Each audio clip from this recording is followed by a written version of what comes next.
She left me for her coworker, then texted, "Please, he dumped me, take me back," 6 months later. I replied, "New phone, who dis?" When she saw my engagement announcement to her former best friend, the begging turned to rage. I, 29 male, got the "we need to talk" text from Natalie, 27, 8 months ago. We'd been together for 4 years, living together for 2. I was literally shopping for rings, had 3 jewelers, websites bookmarked on my laptop, and a folder labeled vacation pics that was actually full of proposal ideas. She came home from her team-building retreat on a Friday. I'd made her favorite dinner, that complicated risotto she always asked for on special occasions. Had wine ready. She walked in, saw the setup, and her face just crumbled. "We need to talk." The risotto went cold. She sat me down and launched into this speech about how she'd developed feelings for Trevor from her accounting department, how it just happened and she couldn't control it. The whole thing sounded rehearsed. She probably practiced it in her car, or worse, with him. "How long?" I asked. "Does it matter?" "How long, Natalie?" She looked at the floor. 3 months, 3 months, 12 weeks, roughly 90 days of me cooking dinners while she was texting him. 3 months of her telling me she loved me every morning while thinking about him. 3 months of me planning our future while she was planning her exit. "The retreat?" I asked. We shared a room." I didn't yell, didn't cry, didn't throw anything, just said okay and stood up to go pack. "That's it? Just okay? You're not gonna fight for us?" I actually laughed. "Us? There is no us. You made sure of that when you spent 3 months sneaking around with Trevor." She looked offended. Actually offended that I wasn't begging her to stay or making some grand romantic gesture to win her back from the guy she'd been cheating with. "I thought you loved me," she said. "I did, past tense. You killed that when you chose him." I packed my stuff that night. She followed me around the apartment, alternating between justifying her actions. "You were always working, I work 9 to 5. And trying to make me the bad guy. This is why I fell for Trevor. He actually shows emotion." The kicker? While I was packing, her phone kept lighting up with texts. The contact name was just T. She didn't even have the decency to be subtle about it. I crashed with my buddy Jerome that weekend. Blocked her on everything except email because we had apartment stuff to sort out. Lease was in both our names, had to deal with utilities, that whole mess. Started hitting the gym at 5 a.m. every day.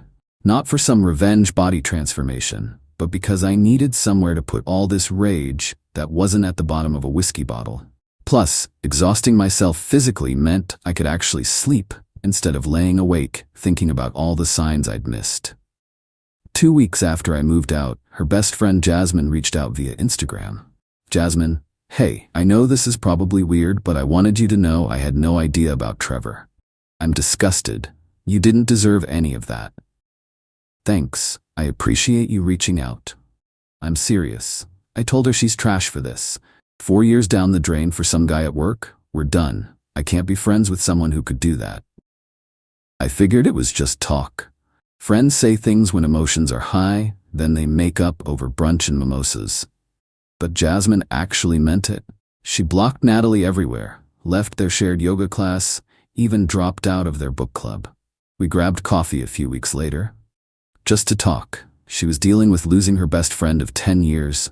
I was dealing with losing what I thought was my future wife. Trauma bonding, I guess. She told me things I didn't know, like how Natalie had been complaining about me for months before the affair started. Apparently I was too predictable and boring and acted like an old married man. This from the woman who had a panic attack when I suggested we try a new Thai place instead of our usual Italian spot. She actually said you were too stable, Jasmine told me. Like that was a bad thing. Too stable? Her exact words were, "He's got his whole life planned out and it's suffocating." Meanwhile, she's been talking about wedding Pinterest boards since your 2nd anniversary. Update 1. Last week, I'm at Jerome's place for our regular Thursday game night. We're 3 hours into a Settlers of Catan marathon when my phone buzzes. Unknown number. Usually I ignore these, but I was expecting a delivery notification. "Please don't hang up, it's me. I know you blocked me everywhere, but I need to talk to you. Trevor and I are over. I made the biggest mistake of my life. I miss what we had. I miss you. Can we please just talk?" Just one coffee? I screenshot it and replied, new phone who dis. The texts started flooding in immediately. Stop playing games, you know who this is. We were together 4 years. You can't just throw that away. I know I hurt you, but people make mistakes. Please just one coffee, one conversation. I'm outside your apartment. Your car isn't here. Where are you? That last one made me actually laugh out loud. She went to our old apartment. I'd moved 3 months ago to a better place. Downtown loft, exposed brick, the works. Half the price of our old place since I didn't need a 2-bedroom anymore. I didn't respond to any of it. Just blocked the number. But she kept getting new ones. Must have gone through 5 burner phones in 3 days. From her increasingly unhinged texts and voicemails, yeah, she left those too, I pieced together what happened. Trevor dumped her for a 22-year-old intern named Becca. The same intern Natalie had been mentoring for the past 2 months. Apparently Trevor had been hooking up with Becca for weeks while still with Natalie. She was completely blindsided and never saw it coming and thought what they had was special. The irony was completely lost on her. She kept saying we were meant to be, and Trevor was just a mistake, and she chose wrong and realized what she lost. Like I'm some backup plan she can just reactivate when plan A crashes and burns. One voicemail was 15 minutes long.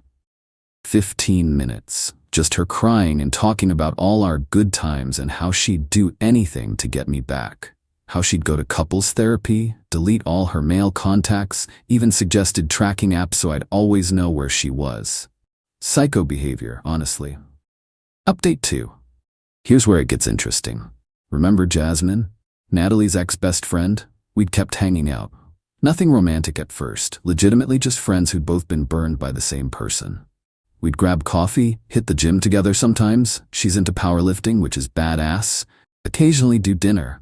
But over the months, something shifted. Coffee turned into long dinners. Dinners turned into movie nights. Movie nights turned into more. We took it slow. Neither of us wanted it to be some weird revenge thing. It just developed naturally. She made me laugh again. She called me out on my BS. She actually communicated instead of letting things fester for 3 months, then jumping on a coworker.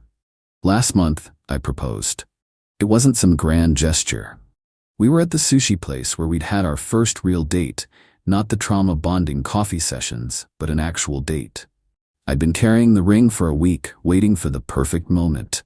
Then she started laughing at something dumb on her phone, snorted a little, got embarrassed about the snort, and I just knew. Marry me.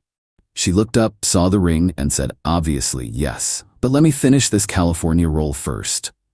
That's my fiancé, folks. We decided to wait to announce it. Wanted to tell our families first, make sure everyone was cool with it. My mom was thrilled. She never liked Natalie anyway. Too high maintenance, she'd said, and her laugh is fake. This past weekend, we posted it. Simple photo of her hand with the ring, tagged at the sushi place. Caption just said, she said yes, after finishing her California roll. Within 45 minutes, my phone was ringing. Unknown number, but from our area code. I knew who it was, but I answered anyway. Call it morbid curiosity. Are you actually kidding me right now? Hello to you too, Natalie. Jasmine? You're marrying Jasmine, my best friend? Former best friend, and yes. You absolute piece of... How long has this been going on? Were you cheating on me with her? We didn't start dating until 2 months after you left me for Trevor. But thanks for the accusation. Real rich coming from someone who spent 3 months in another man's bed. This is sick. You did this to get back at me. Natalie, and I cannot stress this enough, not everything is about you. I fell in love with an amazing woman who happens to have great judgment in dropping toxic friends. She went nuclear. Started screaming about how we'd planned this all along, how we were disgusting, how we deserved each other, which, yeah, we do, thanks. Then she said something that made me see red. I bet you were always into her. That's why you were so calm when I left. You already had your backup ready. Project much? I was calm because I was in shock that someone I loved could betray me so easily. But sure, make yourself feel better by pretending I'm as garbage as you are. She hung up, but the text started immediately. New numbers all night long. Threats to expose us. For what? Promises to ruin our engagement. Claims she was going to tell everyone the truth. Jasmine and I just sat on my couch reading them out loud and laughing. Some highlights. You can't marry her. She knows all your embarrassing secrets because I told her everything. She's only with you to hurt me. This is psychological warfare. I'm going to object at your wedding. That last one made us decide to hire security for the wedding, just in case. Update 3. 3 days after we announced our engagement, things escalated. It started small. Natalie showing up at the coffee shop where Jasmine works part-time. Not ordering anything, just sitting there staring. Then she was at my gym, on the treadmill behind me. Then at the grocery store, the park where I walk my neighbor's dog for extra cash. Always watching, never approaching. Just there. I documented everything. Photos, timestamps, witnesses. Jerome came with me to the gym a few times just to verify I wasn't being paranoid. But the breaking point was Sunday dinner at Jasmine's parents' house. We were all there. Her parents, her brother, his wife, their kids. Nice family dinner. Her mom had made this incredible lasagna. Doorbell rings. It's Natalie. She walks in like she belongs there. Big smile, holding a wine bottle. Hi everyone, sorry I'm late. Jasmine's mom confused. Natalie, what are you doing here? I came for Sunday dinner, like always. Natalie, you haven't been invited here in 6 months, you need to leave. That's when Natalie dropped the act. I need to tell you all something about your daughter.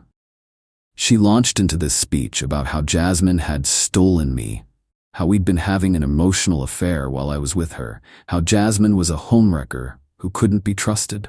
Jasmine's dad, who I've literally never heard raise his voice, stood up and said, "Young lady, the only homewrecker in this story is you.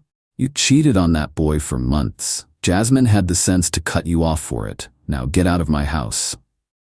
Plot twist. Jasmine had told her family everything months ago. They knew about the cheating, about Trevor, about how Jasmine and I got together. They were team us from the start, but Natalie didn't take it well. She grabbed a vase off the mantel and threw it at the wall. Not at anyone, just at the wall. But it wasn't just any vase. It was an antique Jasmine's grandmother brought from Italy in the 1960s. It shattered. Pieces everywhere. The kids started crying. Jasmine's mom called 911. Natalie tried to leave, but Jasmine's brother blocked the door. He's 6'4" and played college football. She wasn't getting past him. Cops arrived. Natalie was arrested for destruction of property and criminal trespass. The vase was worth $3,200, according to the insurance appraisal Jasmine's mom had. She called me from jail, asking me to bail her out because this is all your fault and Trevor won't answer his phone. I laughed so hard I started hiccuping, then hung up. Update 4. Natalie's parents bailed her out the next day. She's facing criminal charges plus a civil suit from Jasmine's family for the vase, but she wasn't done making terrible decisions. Remember Trevor? The coworker she threw away our relationship for? He reached out to me on LinkedIn. Hey man. I know this is weird, but I wanted to apologize for everything. Also thought you should know, Natalie's been telling people at work that you're stalking her and that you turned her best friend against her. She's making the workplace really uncomfortable. HR is now involved. Just wanted to give you a heads up in case you need documentation for any legal stuff. Apparently, after Trevor dumped her and she couldn't get her job back, she'd been using work as her platform to play victim. Telling everyone I was harassing her, that Jasmine and I were following her around town, that we were psychologically torturing her. I sent Trevor everything. Every text she'd sent from burner phones, the security footage from the coffee shop showing her following Jasmine, the arrest report, the restraining order I'd just filed. He forwarded it all to HR. She got fired. Not for the relationship with Trevor, that was consensual, but for creating a hostile work environment, lying to HR, using company resources for personal harassment. She'd been using her work laptop to track my social media, missing work due to her arrest without notifying anyone. The best part? She listed me as her emergency contact when she started that job. So when HR couldn't reach her after her no-show jail, they called me. Hi, is this the emergency contact for Natalie? Not anymore, but what's wrong? She hasn't shown up for work in 2 days. Oh, she's in county jail, arrested for destruction of property and criminal trespass. I see. Thank you for the information. Final update. 3 months have passed since the restraining order was granted. The wedding is next month. Last week we had our engagement party. Small thing, maybe 30 people. Jasmine's family, my family, close friends. It was perfect. Until Natalie's mom showed up. Not Natalie, her mom. She came with an envelope and an apology. Inside was a check for $3,200. For the vase, she said, and for everything else. Turns out, after getting fired and arrested, Natalie moved back in with her parents. Her mom found her journal where she'd been planning ways to ruin our wedding. Detailed plans about objecting during the ceremony, accidentally spilling red wine on Jasmine's dress, even something about releasing crickets in the reception hall. Her own mother was so disgusted that she kicked her out. "I raised her better than this," her mom said. "Or I thought I did. I'm sorry for whatever I did that made her think this behavior was acceptable." We tried to refuse the check, but she insisted. Jasmine donated it to a women's shelter. As for Natalie, last update from the rumor mill, she moved to another state to live with a cousin. Still posts cryptic quotes about betrayal and karma on Instagram. Jerome still follows her for entertainment value and sends me the worst ones. Recent favorite: "The universe tests your heart by sending fake people disguised as soulmates." Ma'am, you were the fake person. She sent one last email before the restraining order was finalized. "I hope you're happy. You won. You took everything from me." I didn't take anything. She threw it all away for a guy who was already shopping for her replacement. The wedding is in 3 weeks. Small ceremony, just family and close friends. Security will be there, just in case. Jasmine's walking down the aisle to an acoustic version of somebody that I used to know, because we're petty like that. My grandmother's ring, the one I'd been saving for the perfect proposal with Natalie, is now on Jasmine's finger. Grandma would have loved her. She always said, "Find someone who laughs at your worst jokes and calls you on your BS." Jasmine does both. Daily. Oh, and Trevor? He got dumped by the intern for a guy from IT. Apparently she was playing the whole accounting department. The circle of office drama continues, just without us in it. Life's funny. I thought my world was ending when Natalie left. Turns out it was just beginning. Since everyone keeps asking, yes, the restraining order is still active. No, I don't think she'll actually show up to the wedding. Jail time isn't worth it. And yes, Jasmine's dad is already practicing his "if anyone objects" death stare just in case.